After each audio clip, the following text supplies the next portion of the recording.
vira pra cá aqui, ó. Não deixa ali, tá?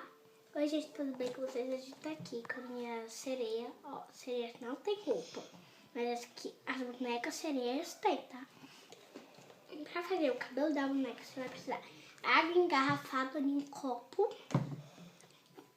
uma presilha pra poder prender o cabelinho dela, uma presilhinha menor, sem um enfeite, não vai bagunçar.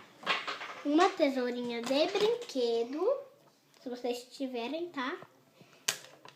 Uma tesoura de verdade e canetinhas, duas, tá? Eu escolhi preta e... Eu deixei assim, tá? Tá. Não está E o pra pente? você tão direito não, tá? E o pente, tá? Agora? Ah, foi pouquinho. Não, deixa. Aqui.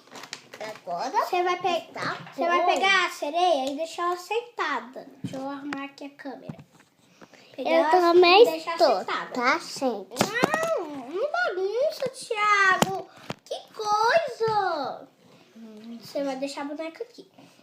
Você vai pegar água engarrafada, água em um copo e vai passar essa quantidade aqui na minha mão. Não sei se dá pra ver, mas bora lá. Você vai esfregar até a água sumir. Aí vai passar no cabelo dela. Ó, se as pontas caírem, tudo bem, tá? Porque essa bonequinha minha mãe comprou bem linda e ela caiu os cabelinhos. Porque ela veio de cabelo amarrado em casa. Você vai passar o pente. Se cair, tudo bem. Que a gente vai cortar suas pontas. Que eu odeio essas pontas embaraçadas.